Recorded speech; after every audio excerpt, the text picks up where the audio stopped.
And we're going to continue with our discussion of the Gita after we have some musical interlude. Okay, Mahamantra, take it away.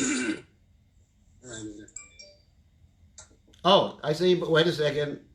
Our famous star from New Zealand has come online. So maybe we'll let her chant first, and then you can chant. Are you ready, or should I have Mahamantra do his bit first? I can't hear you. This time Mahamantra can go first. Okay, let him go first, and then we'll have this famous singing star from New Zealand come on. We have famous devotees from all over the world who are just like, somehow because they're locked up, I'm getting their association. I am so fortunate. Okay, Mahamantra, Lord Chaitanya. Okay. 1, 2, ready, go.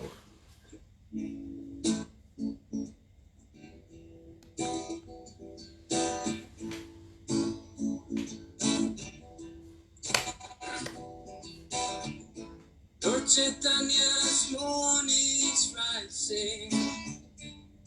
No, it's not at all surprising that we're singing in the streets, telling everyone we meet we're going home.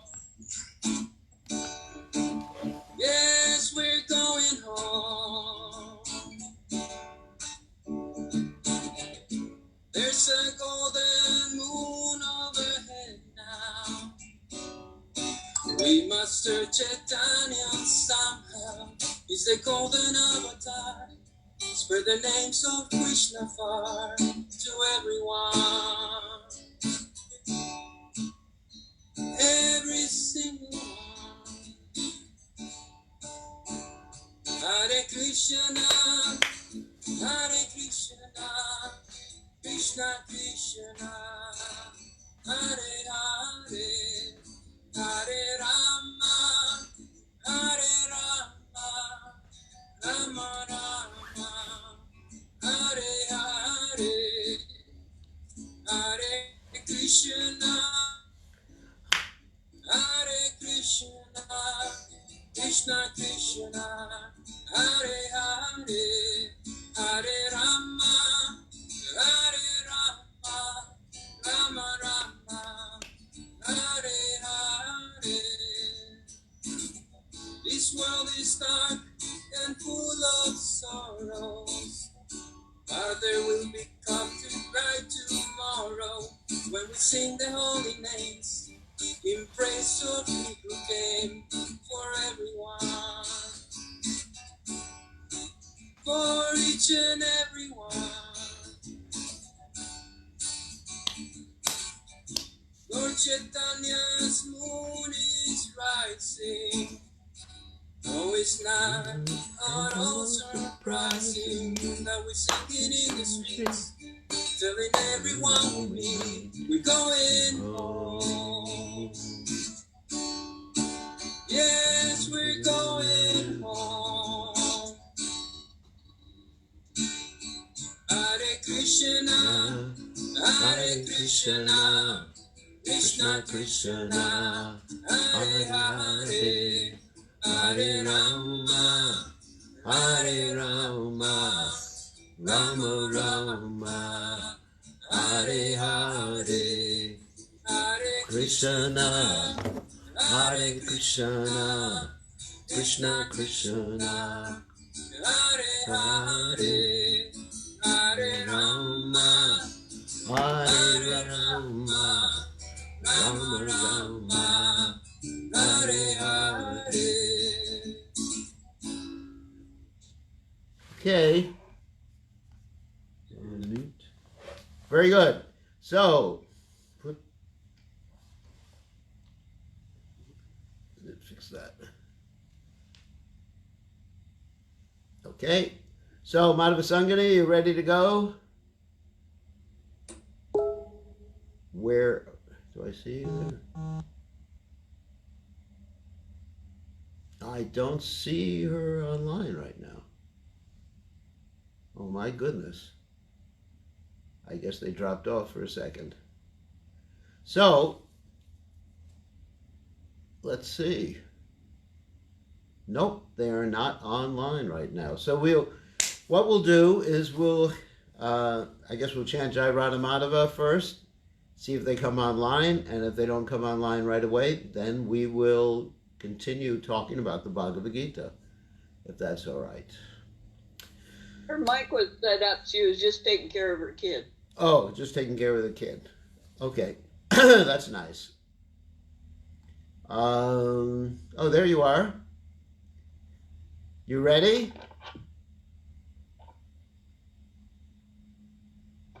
Whoop, you're muted. You're on mute right now. We're trying to follow those settings that you sent us. You ready? That was, yeah. Whoops. Okay. Uh-oh. Yeah, you. I'm getting echo. I'm using it. Her husband is an expert electrician, so hopefully he'll get this fixed.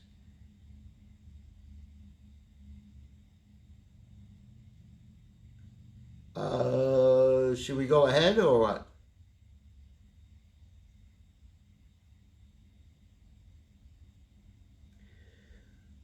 All right. Let me chant Jai Radha Madhava while you're getting set up, if that's all right. Okay. Jaya Radha Madhava Kunya Bihari, Jaya Radha Madhava Kunya Bihari, Gopi Jana Malabha Girivardhari, Gopi Jana Malabha Girivardhari, Yashodanandana Braja Janaranjana, Yashodanandana Raja Janaranjana, Yamuna Tira Manachari, Yamuna Tira Manachari, Jaya Radha Madhava Kunya Bihari, Jaya Radha Madhava Kunya Bihari, Gopi Jana Malabha Girivardhari, Gopi Jana Malabha Girivardhari, Yashodanandana Braja Janaranjana, Yashodanandana Braja Janaranjana, Yamuna Tera Manachari, Yamuna Tera Manachari, Jaya Radha Madhava Kunya Bihari, Jaya Radha Madhava Kunya Bihari, Jai Gaur Premananda Haribol. All glories the assembled devotees, all glories the assembled devotees, all glories the assembled devotees, all glories to Shri Guru and Gauranga, Srila Prabhupada Ki Jai. Okay, one question before you begin. Do you have your original sound turned on?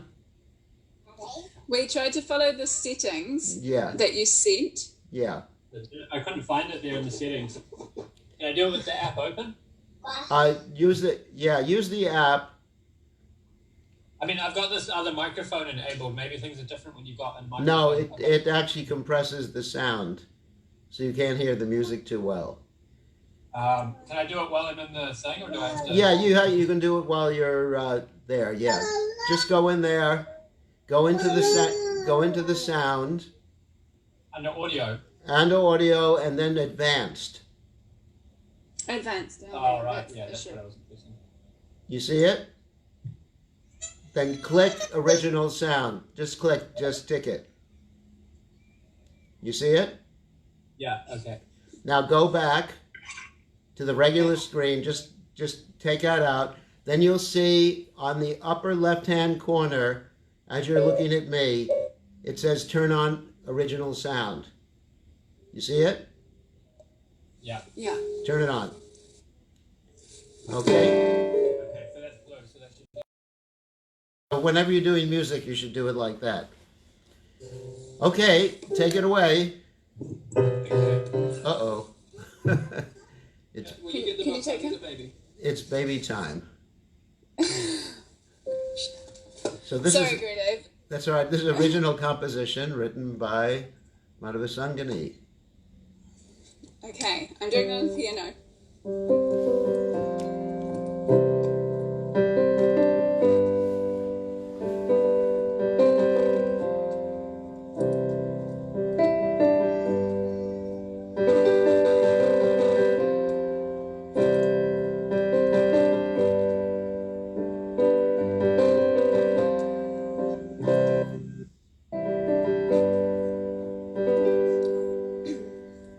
Holding my hands up, I pray to you, the Lord of my heart, almighty truth.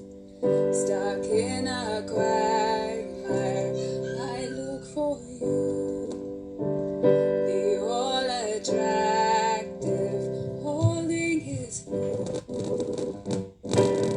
But I'm calling, please hear me. I know I'm lost and surely falling. I know you're with me. I know you hear me throughout the ocean of my life. But I'm calling, please hear me. I know I'm moving round in circles. Need your mercy, and I'm sorry down, and I'm coming home to you.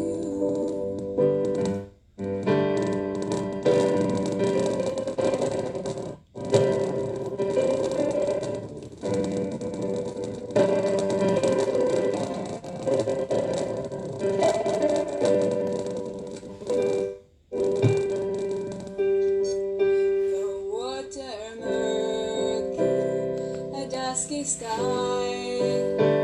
This life must count, please don't pass me by.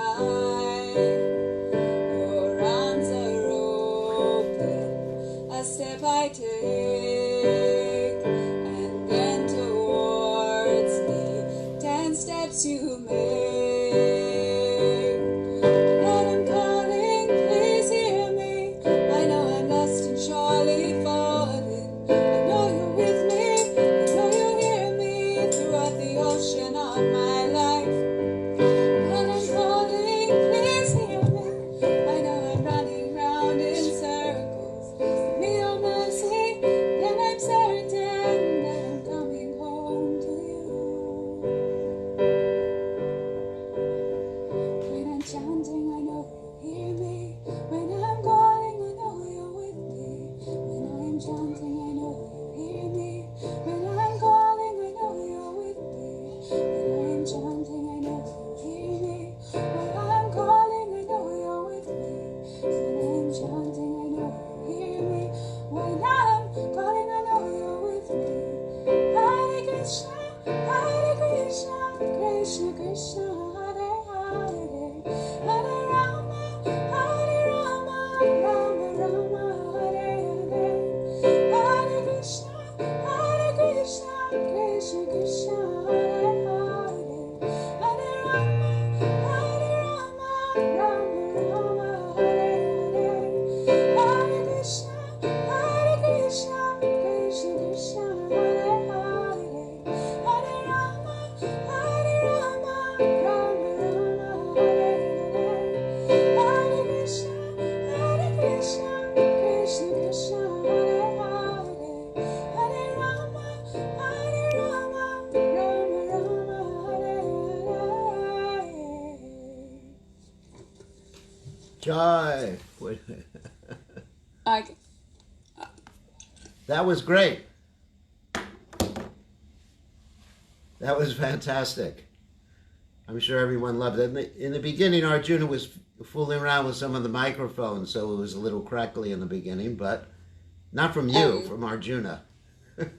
Sorry, I wasn't sure if my voice was going to work. It didn't work very well today, so I'm sorry, but please Oh, no, accept my humble that's all right. I obeisances. mean, it was very beautiful and very inspiring. I'll try again another day. Hopefully, I can get things working. It was I very just good. have I just have major vocal issues at the moment, everybody, but I'm doing my best to get on top of it. All right. No, that was great. Very wonderful, inspiring, devotional. I'm thankful you chanted Thank you, for us. Greta. And I heard it clipping, so I was moving the mic so it wasn't too loud. yeah. So anyway, so the sound was very good. So that's the trick to having good sound.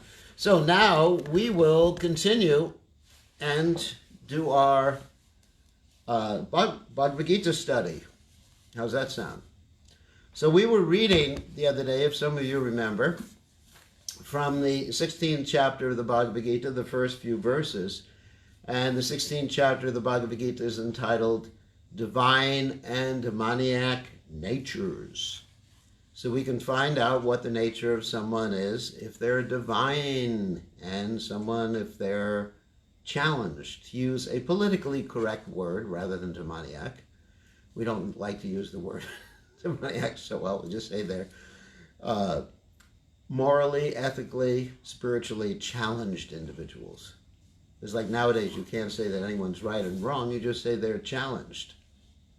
Like if someone is sick, well, they're health challenged. They're not actually sick.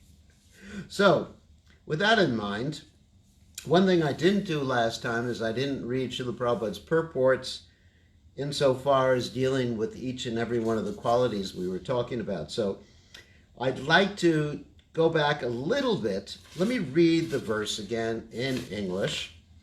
So, Om Ganat Timidandasha Gananjana Shalakaya Chakshur Unmiritam Yena Tasmai Shikadave Namaha.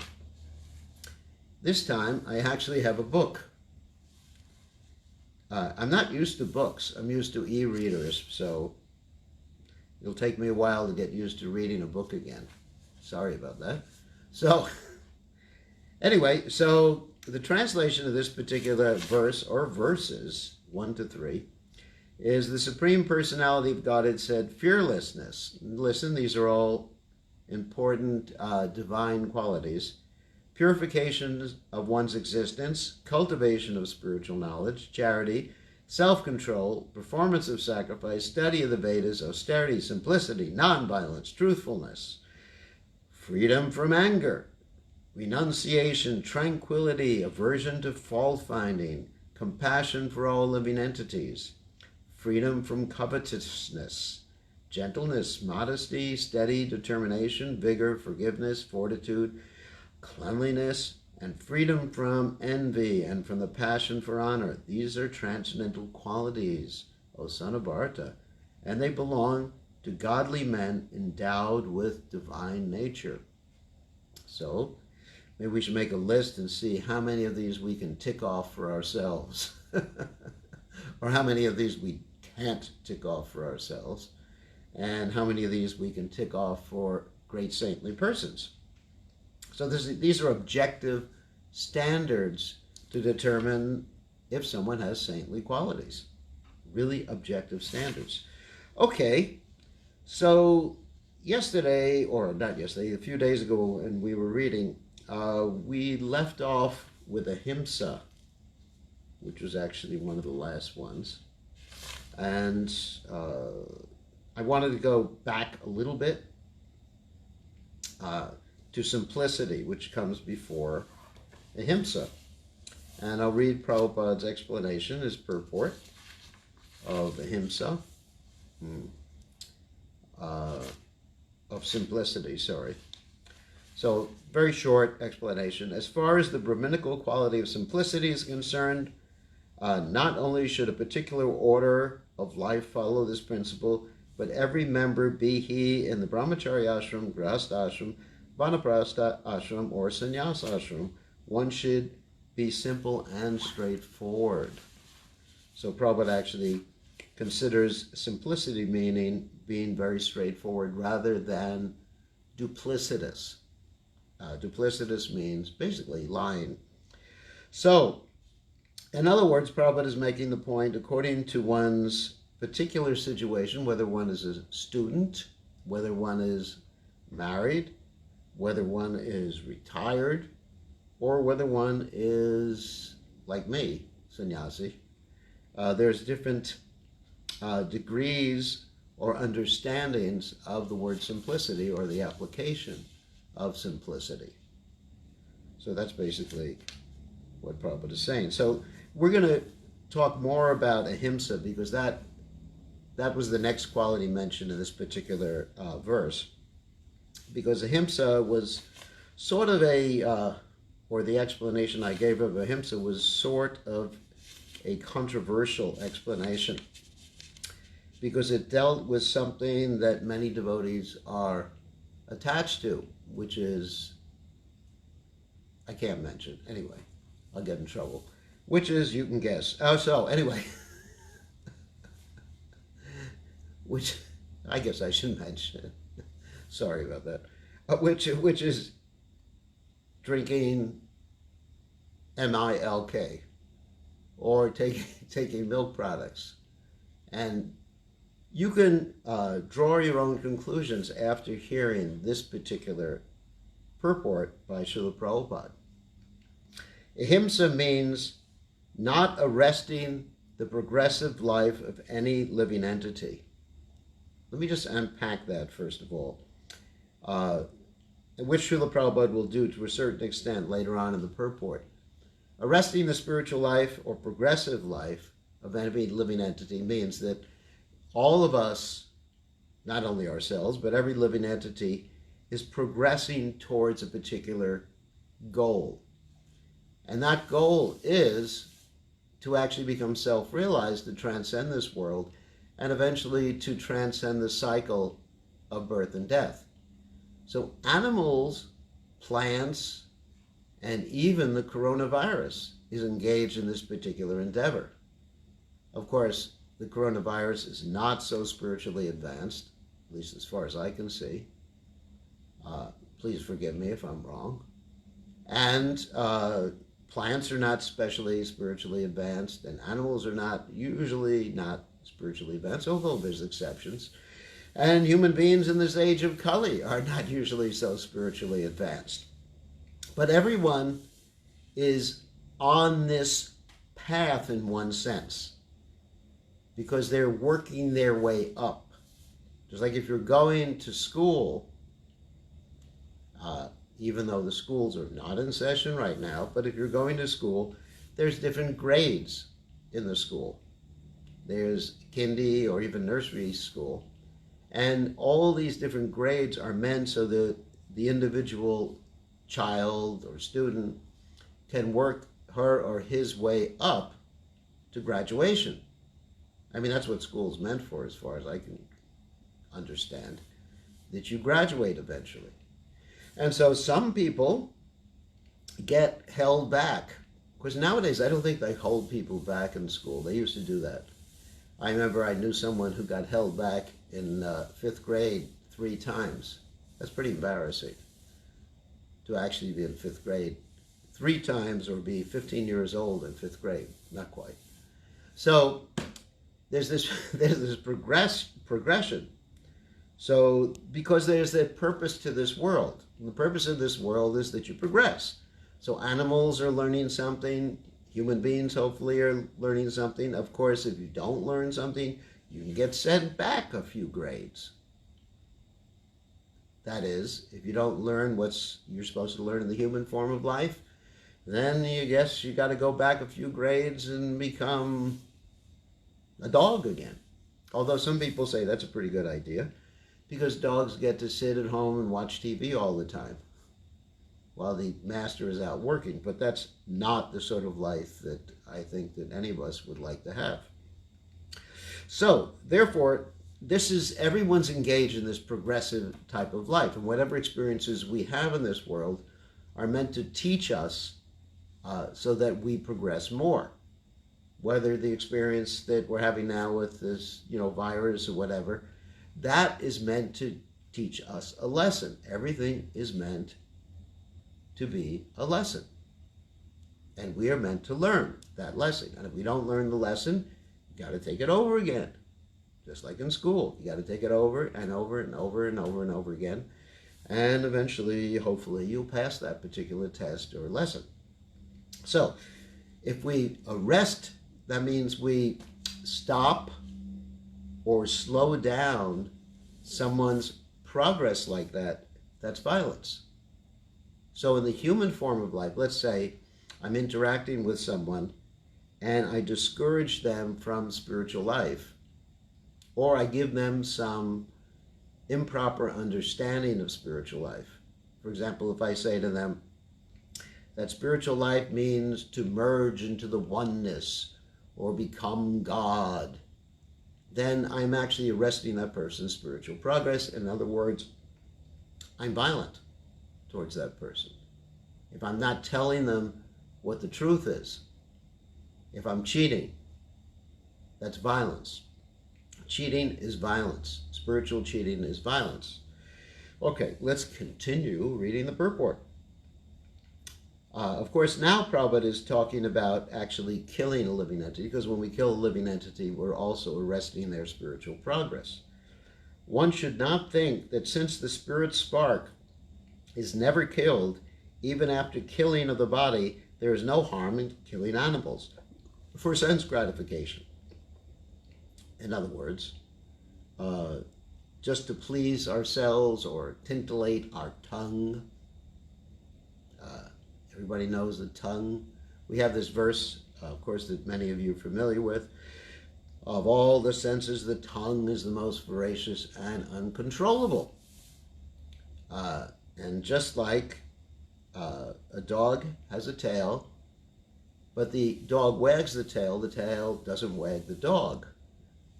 We have a tongue, but unfortunately, instead of wagging our tongue, of course we shouldn't wag it, instead of using our tongue, the tongue is wagging us, pulling us here and pulling us there. And other senses too, tongue, belly, genitals, all these things are just like pulling us all over the place. And we think we're free, but we are worshiping our master, the tongue, or the other senses. Just like if any of you want to see who your real guru is, just look in a mirror and stick out your tongue. And that's your worshipable deity. I'm not going to stick my tongue out, don't worry. I'm not that bad. So here Prabhupada says, people are addicted to eating animals in spite of having an ample supply of grains, fruits, and milk. And of course, not only is it violent towards the animals, it's violent towards the earth. Because when you eat animals, you're using an inordinate amount of the earth's resources. And you are making sure that your offspring will not have a good future. So, don't blame me. I mean, I'm not going to be around for this. But you may, and your offspring will certainly be around for a depleted earth. There's no necessity for animal killing. This injunction is for everyone. When there is no alternative, one may kill an animal. In other words, under certain circumstances, let us say if a snake is getting ready to kill you, fine, kill it. Prabhupada said if there's no alternative, but it should be offered in sacrifice. In other words, you may be in a particular location, such as the North Pole, which I hope never to go to, or the South Pole, and you may have to eat some penguins. That's South Pole, of course, because there's no vegetables. So, but we are not at the South Pole or North Pole. We are, let's say, in a place where there's so many vegetables and fruits growing, and unfortunately they're shipping all these fruits and vegetables from thousands of miles away. That's not really the best thing. Basically, we should be eating locally, things growing locally. Somehow or other, we have to give up our laziness and start growing things. I mean, this people will have to learn eventually. because we are depleting. I was just watching a movie about this, but we are depleting the Earth's topsoil because of this mechanized mass farming at an alarming rate, so that in 30 or 40, 50 years, there'll be no more topsoil on the Earth, and we will have to just eat chemically grown food, which is really healthy for you if you happen to relish cancer and heart disease and all those other nice things. Anyway, at any rate, Prabhupada said, when there is an ample food supply for humanity, persons who are desiring to make advancement in spiritual realization should not commit violence to animals. And I think that also applies to cows. Should not commit violence to animals. This is really an important point. Real ahimsa means not checking anyone's progressive life. The animals are also making progress in their evolutionary life by transmigrating from one category of animal life to another. In other words, this is exactly what I said before. Like an animal goes up from one lifetime to another, eventually reaches human lifetime. Of course, there is a shortcut to that. The shortcut is if an animal is given prasadam, that means food offered to Krishna, or if an animal hears the holy names, the animal can actually make his way up to the human form of life pretty much immediately after he leaves that present body. So that's a benefit that we can render. I mentioned the other day that, inadvertently I kicked an anthill the other day, and in order to feel better about myself, didn't want to feel too guilty, then I chanted the holy names of Krishna to all the ants in the anthill, and certainly they were benefited. When Lord Chaitanya Mahaprabhu was having a discussion with Haridas Thakur about this same point, Lord Chaitanya asked, in a rhetorical sense, he asked, how do inanimate living entities or lower animals, lower entities, make spiritual progress? And Haridas Thakur commented that by the loud chanting of the holy names of Krishna. So we can benefit everybody by Krishna's holy name, and even animals. Prabhupada here says, if a particular animal is killed, then his progress is checked. In other words, that particular animal has to undergo a certain series of lessons in that animal body. Animals can learn. See, one of you is not on, let me just put you on mute, right? Okay, I just muted someone. So that the animals can learn, not in the same way that we learn, we memorize different things from books, but an animal learns by emotional learning or subtle learning. We all have a spiritual, not a spiritual, but we have a subtle body. We have a gross body, which is the body we're walking around with, and we have a subtle body, which is like an astral body, or not quite ghost body. Whoops. Please leave all your things on mute because it actually makes a disturbance.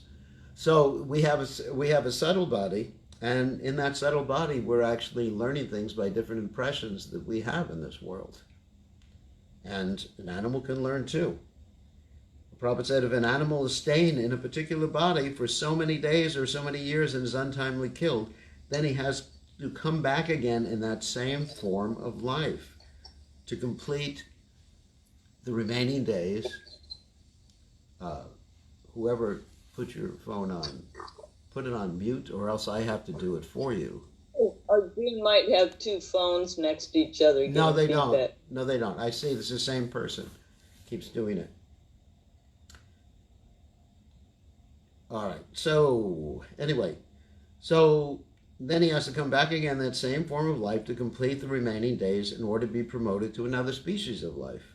So their progress should not be checked simply to satisfy one's palate. This is called ahimsa. Okay, does anyone have any questions about this ahimsa principle? And I think it's an important point, and try not to ask a controversial question. me. Uh-oh. It is Tulsi. Yes. Ask your question. Okay. So when you're thinking about the violence and arresting progress of someone, how it's violent, a lot of people, it's just because it's ignorance. Either they choose to be ignorant or they just really are ignorant. Like little kids, they don't know where it all comes from, and then. Yeah, so my response is if there are little kids, then they are not responsible for that. It's still a violent act. I think Nikunji, keep you taking yourself off of mute. So just leave it on mute. That's Nikunji. But I mean, the little kids grow older and they're still in ignorance. Oh, like Prabhupada said, the Westerners were kind of innocent. Well, but not so much anymore. I think people do have responsibility for things. I mean, it's. Even though they may not have studied the Vedas or something like that, then human beings should have a sense of ethics and morality. This is, it's pretty common sense. So, of course, you may say someone is in ignorance, just like, for example, I'm not saying I do it, but let's say I'm not going to do this. But let's say I was drunk and driving my car and I hit someone. And my excuse was I was drunk, I was in ignorance.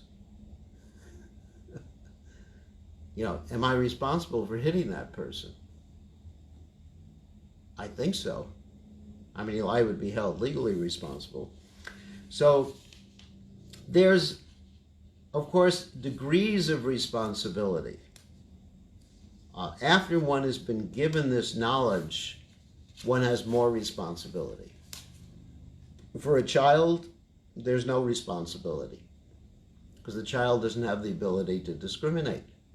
But if one has actually been informed about where meat comes from and understands the violence that has been there so that this meat can be produced, there is responsibility. There is moral responsibility. As moral persons or persons who have the ability to discriminate between right and wrong, then we have responsibility for that. Of course, it depends on one's level of education. And I'm not speaking about material education. For example, for myself, who has been thoroughly educated in this knowledge, to do something like that, it would be a heavier karmic activity than someone who does not have that education. As they say, with more knowledge, there's greater responsibility. Or in that movie, the famous movie, with more power, there's greater responsibility. I don't think Gopal is listening, so no, he's not on this class. So, yes, with more knowledge, more maturity, there's greater responsibility. Does that answer the question? Yes, Beta, you have a question. Yeah. So it's about the responsibility and how, so like living with my parents and like just these things come up and like they still eat meat. So this is like it goes really well with this, but it's with other things as well where like if I talk about these like principles, they hear them and now they know them and now they know the realities, but they don't have the desire to change that. So like is that kind of like bad on my part to be giving them this knowledge that they have, like now they know and like they have the responsibility, but they're just blatantly now ignoring it? I think they pretty much knew where animals came from before. I definitely don't think you're the first one to inform them. So I don't, in this particular case, I don't think you're increasing their level of responsibility because they, in full knowledge, were doing that. before. I mean, as adults, I think most adults are pretty much aware where their meat comes from. And so, at the same time, because you are connected to Krishna, and you are their well-wisher, I hope, I'm sure you are, then Krishna will give them some special dispensations. If one is connected to a Krishna conscious person, even though, I mean, let me give the example. Okay, let's tell a story to give that to illustrate the point. Once upon a time, there was a parent, a father who was quite, to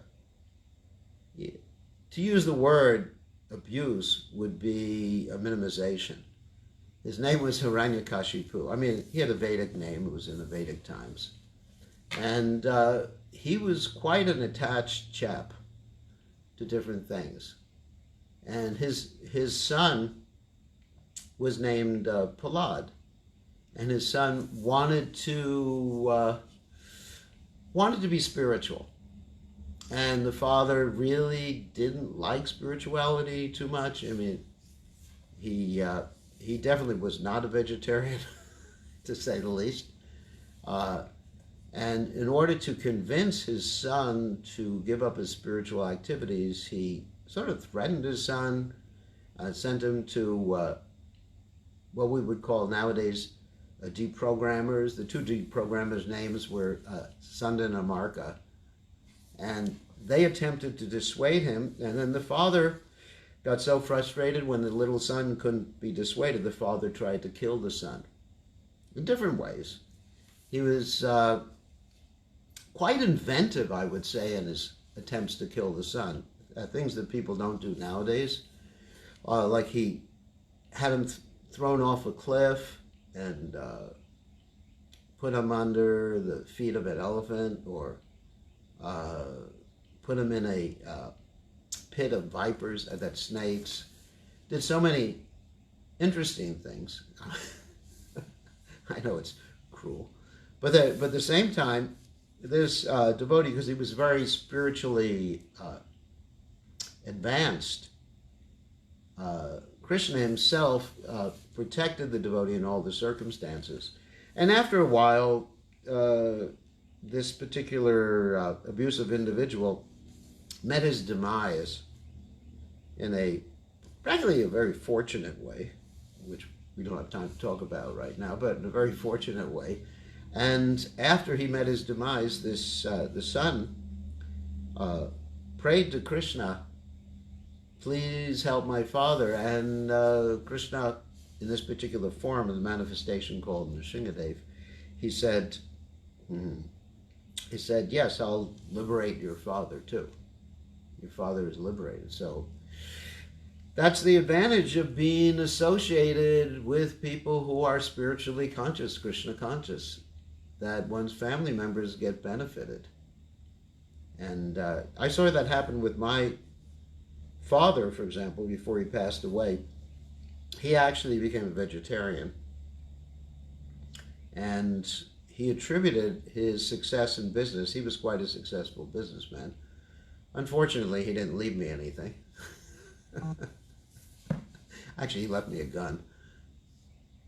I don't know what he wanted me to do with it, but he left it to me. Anyway, because he left everything to his wife. He got remarried. You know, he wasn't against Krishna consciousness. He just loved his wife more. So I gave that gun away to a friend of mine here in North Carolina, and this friend loves guns so much that he told me it was the best gift he got in his whole life. This is America. This is America for you, you know. Gun culture. So anyway, so my father became very favorable. My mother doesn't even remember my legal name anymore. You know, when I call her up on the phone, I say, this is your son, da, da, da, da, da, whatever my legal name is. Of course, I remember. She says, who's that? She said, my son's name is Bir Krishna. I said, wow, you are making spiritual advancements. So I think that there is hope when a devotee is a well-wisher of others, that creates one's good fortune. So as far as your parents, and also they have certain habits of doing things the way they've done for their whole lives. It's hard to change. I gave up directly trying to change my parents because it had adverse effects. My parents, my father in particular, got pretty upset with me for trying to change him, but he changed automatically by my being engaged in devotional service and my being loving with my parents, and all's well that ends well, like that. So sometimes it's better not to speak to people who are not ready to hear certain things.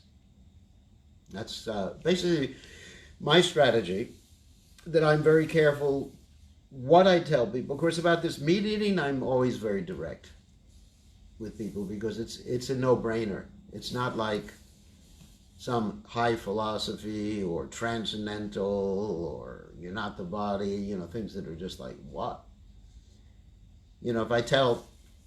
If I were to tell a psychiatrist you're not the body, he would think I have disassociation tendencies. I have schizophrenia.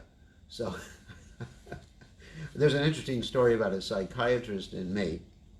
Once upon a time, my father was thinking I had gone crazy. This is when I first took up Krishna consciousness. He thought I'd gone crazy and he wanted to save me. So he enlisted the help of a friend who was a psychiatrist.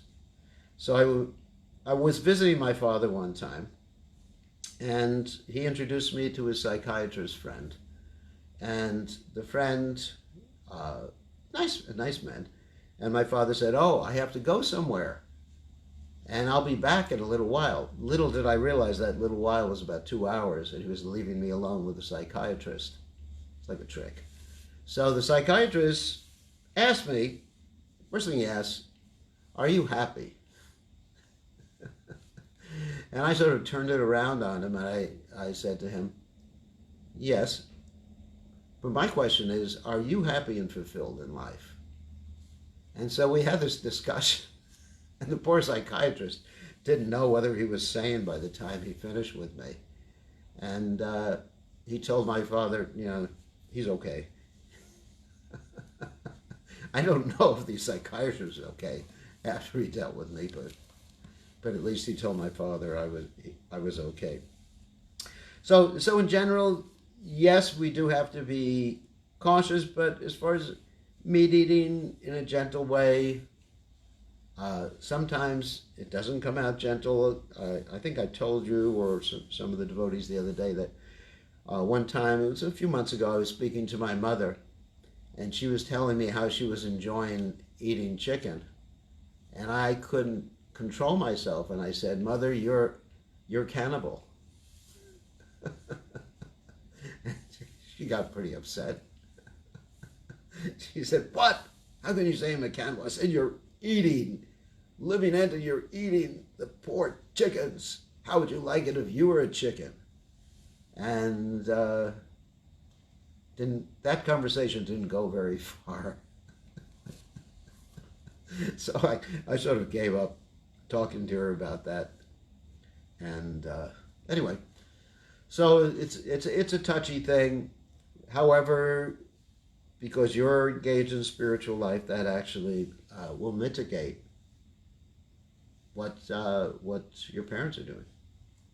I mean, it's amazing, because the parents are responsible for bringing up someone, and if someone takes up spiritual life, the parents get the benefit or the benediction of having brought that person up in spiritual life. Kind of nice. So, thank you for the question, Veda. It was a good question, because people really don't change too much by explaining the facts. Especially, I think, children talking to parents very rarely can change parents. Usually it has to be someone senior, and then they can get away with a lot more. And that's why I'm enjoying being old, because I can get away with so much and tell people so many things, and they're not allowed to get offended with me. Because no one can get offended with a senior person. So, very good. So, anybody else have a question about ahimsa before we go on? Danwat Pranam. Yeah. Danwat Pranam Maharaj. My name is Abhiram Nitai Gaur Das. Jai, nice to see you. I can't see you, but I can hear you. Yeah, please accept my humble obeisances. I'm a disciple of His Holiness Srila Jayapataka Swami Maharaj. Very nice. And yeah, so I have a question, Maharaj. In the Vedas, in regards of animal killing or animal sacrifice, they mention that there is a certain type of the animal sacrifices which has to be done as per the Vedas. Can you describe a bit of this in this subject matter? Yeah, well, that type of animal sacrifice is not really meant for this day and age. As you're aware, Ekon Dharma, Krishna Nam Sankirtan, that in this day and age there's one specific Dharma, which is Krishna Nam Sankirtan, the chanting of Krishna's names. That type of sacrifice was actually meant to rejuvenate the animal and give the animal a new body. In other words, it was a mystical performance whereby the animal would enter into the sacrifice and then come out again in a new body. I mean, that's pretty mystical. In other words, there's no real killing per se. The animal would actually manifest himself or herself or itself or dog self in a new form, and sometimes even a human form. So it was actually a scientific form of transmutation, transmigration. Sorry, transmutation is something different. Transmigration, and the Brahmanas were so effective and so spiritual and so expert that they could actually do that in those days. Yogis can do so many amazing things, what to speak of the Brahmanas. The yogis, and even now in the Himalayas, there are some yogis like this who can go bathing in one river and come up in another river, who could float in the air. Just like there was this very nice book written by Radhanath Maharaj, Journey Home, in which he describes that he was staying with some yogis and he woke up in the morning and he saw these yogis floating in the air. I mean, I can't do that without the help of some balloons or something. I'm not capable of floating in the air. But, you know, sometimes you get these spiritually powerful people who can do things and rejuvenate animals and give them new bodies. And that's the meaning of a Vedic sacrifice. And it's not recommended for this day and age. And Okay. Okay? Okay. Thank you very much. All right, thank you. Nice question. Nice question. And that's not violence. If you can actually rejuvenate someone, like if someone could do a sacrifice with me right now and turn me into a 30-year-old version of myself, I'm all for it.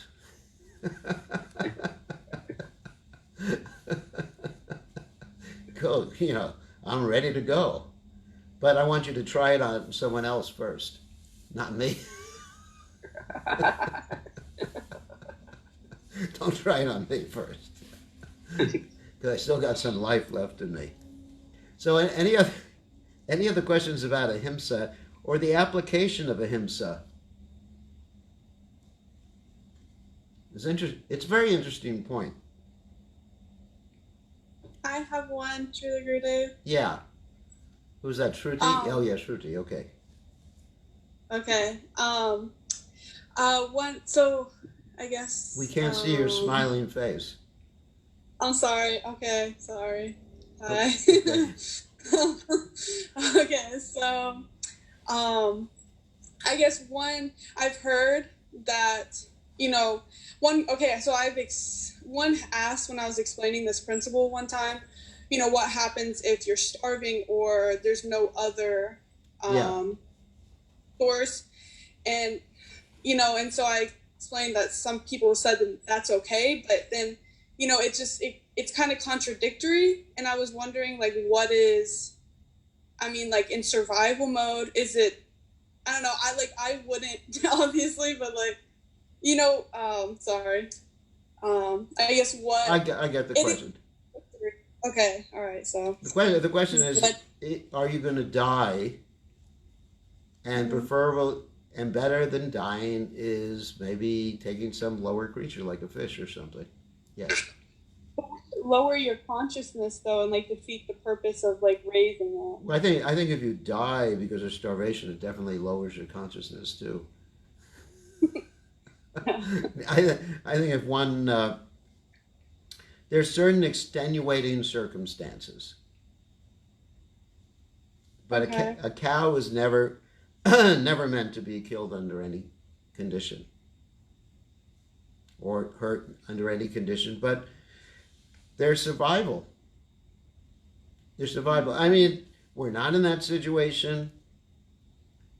If you were at, as I mentioned before, the North or South Pole, then you might be in that situation.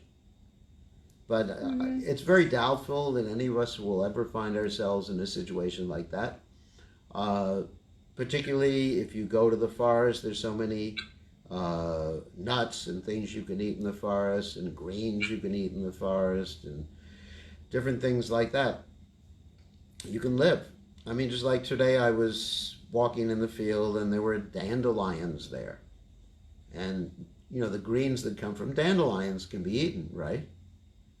So that's like that. So don't worry. Flowers. The flowers too. Don't worry. Be happy. You will not be put in. You will not be put in that situation. No, I'm not worried. Okay. I'm not worried. Okay. And then What's that? Okay. What else?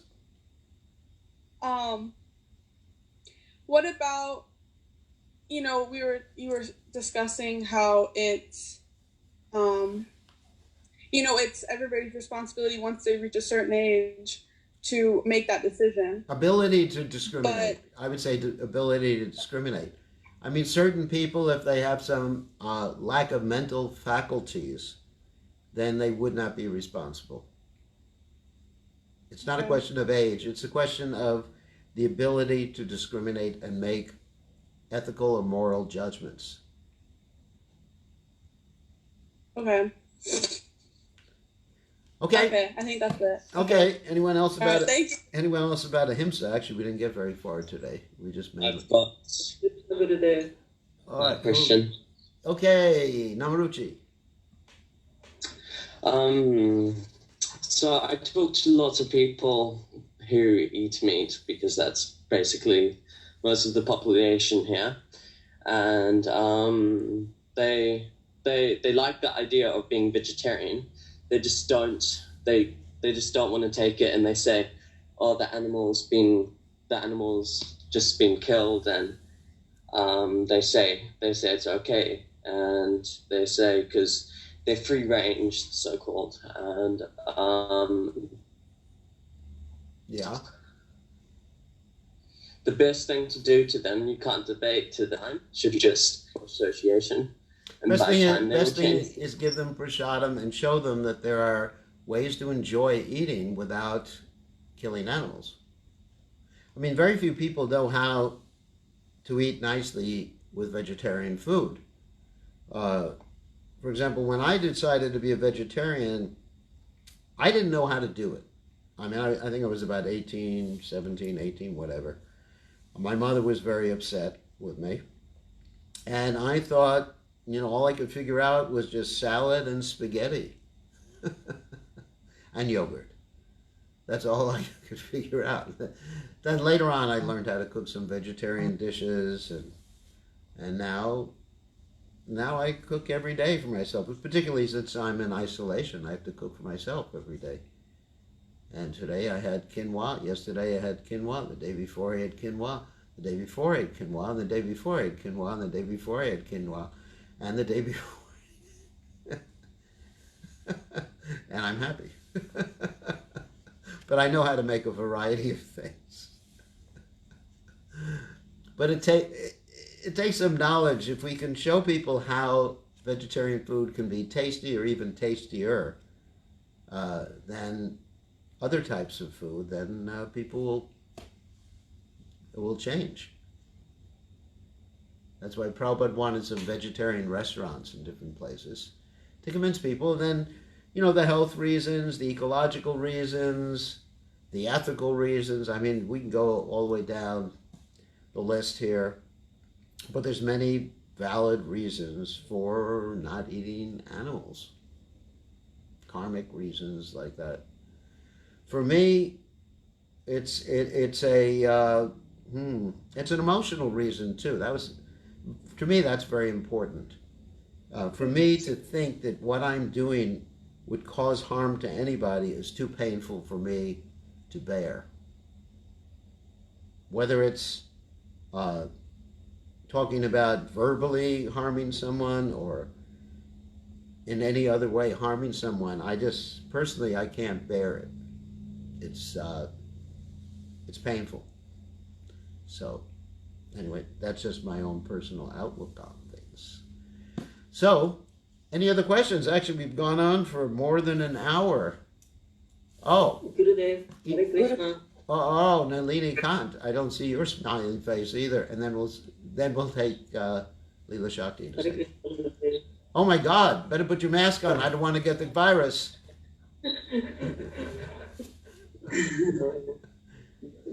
Where are you? I'm in the clinic, Gurudev. Oh my God!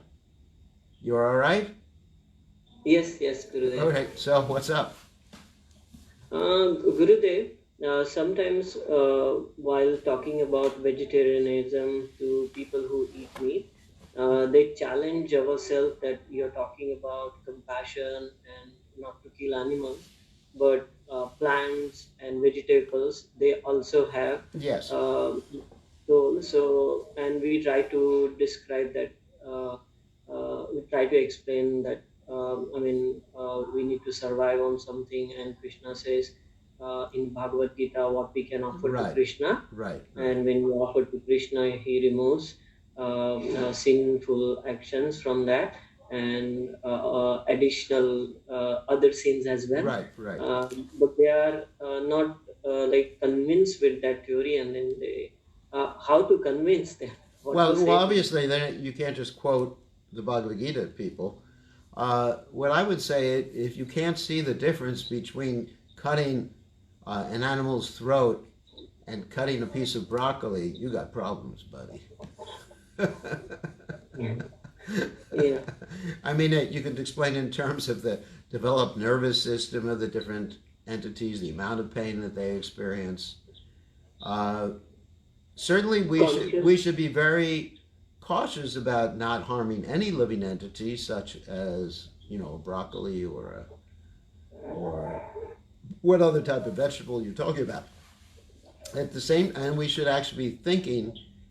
I mean, I know the American Indians used to actually pray to God or pray to the living entity who's, in terms of who they were killing or whatever, understanding that the act of violence, even with a vegetable, was absolutely necessary.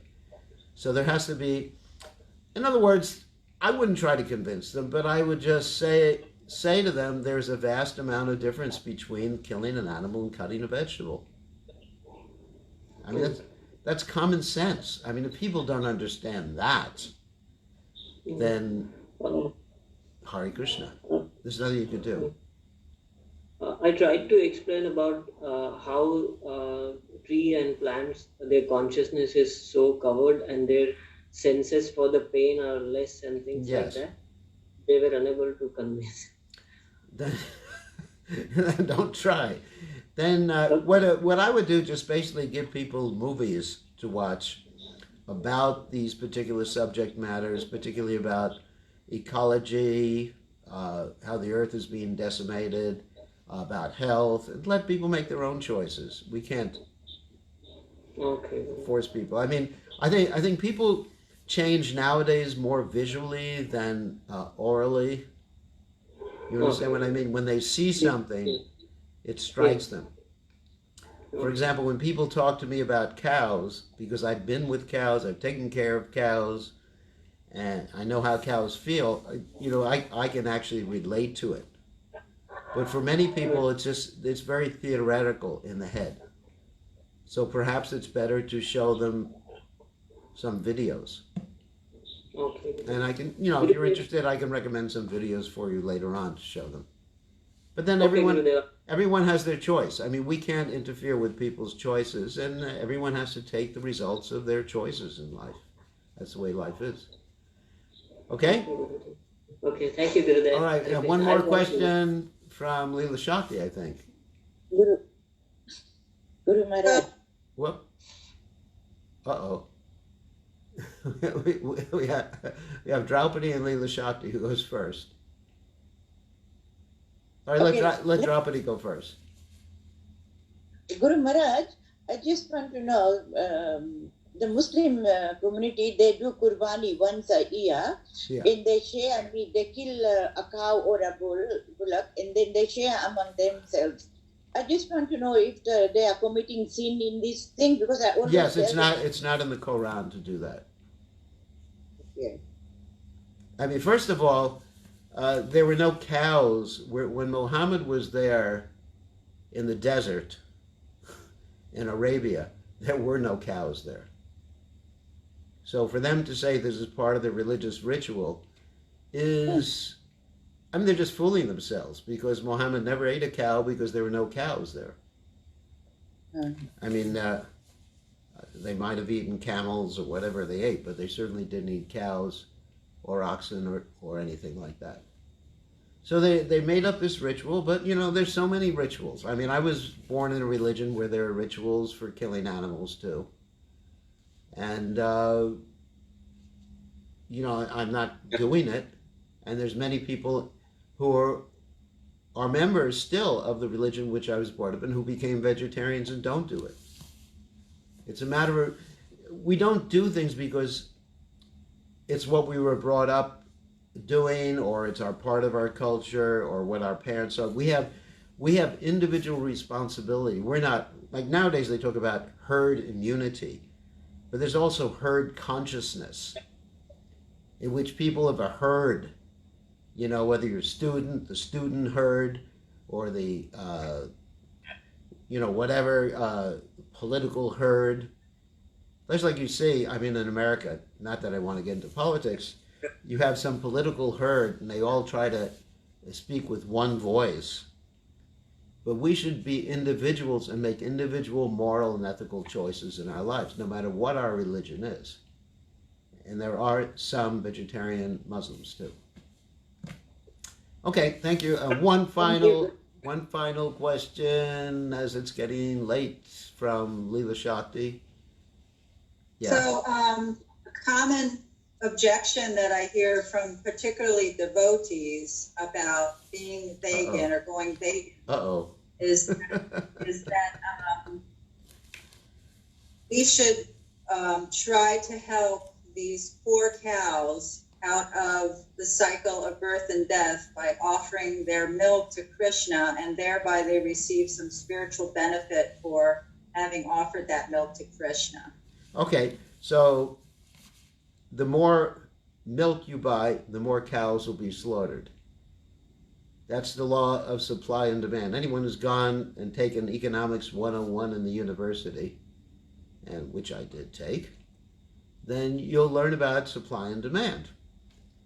And if you really increase the demand, ultimately the supply increases over time. So why should we want more cows to be slaughtered so that we can offer their milk to Krishna? It's just like, it's just like saying, should I kill my mother so I could get my inheritance and offer the money to Krishna so she'll get benefited? Whew. Oh my God. I don't, certainly if my mother leaves me something, I will use it for Krishna's service. But, should you kill someone for it? I don't. When you buy something in the store, you're indirectly responsible for the violence that went into that particular product. People will say, for example, that they buy meat. I didn't kill it. I didn't kill the cow or the pig or whatever animal it was. But You paid for the animal to be killed, directly or indirectly. If you, let's say you're a member of the mafia and you have someone you want to hit, kill.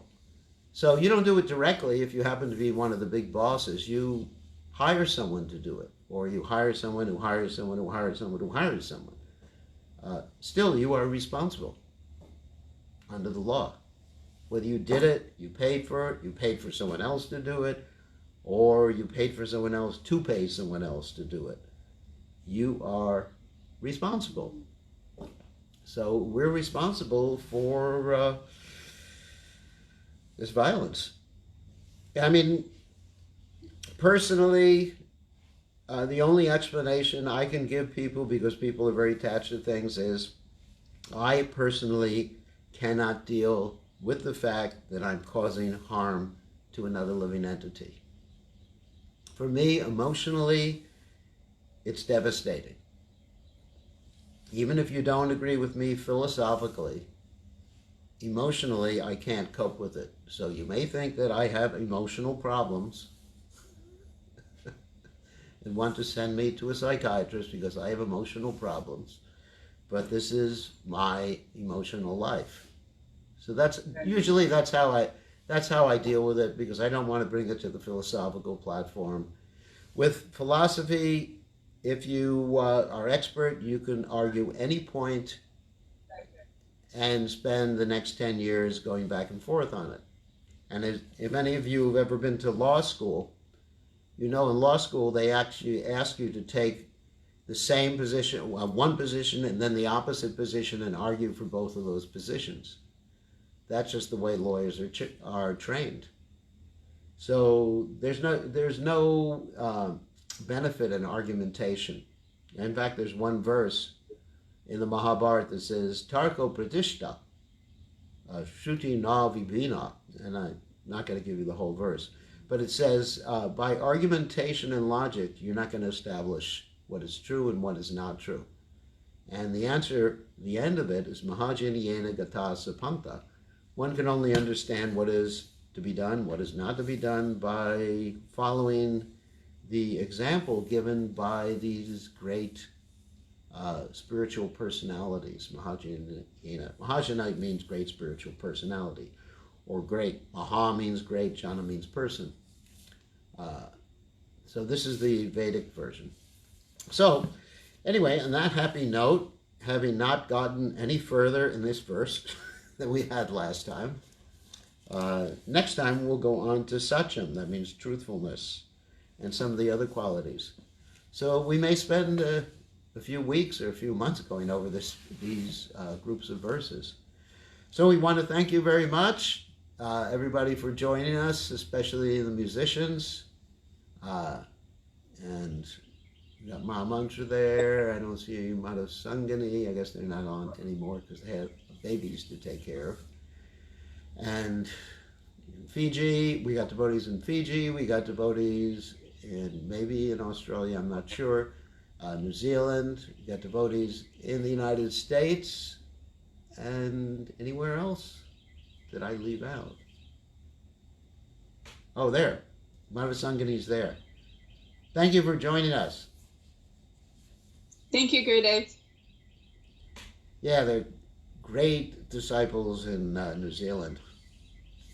And you see, we got devotees from all over. Okay, thank you all. All glories to Srila Prabhupada. Srila Prabhupada ki jai, Hare Krishna, Gauranga, Nitai Gaur, Radhe Shyam. Haribo.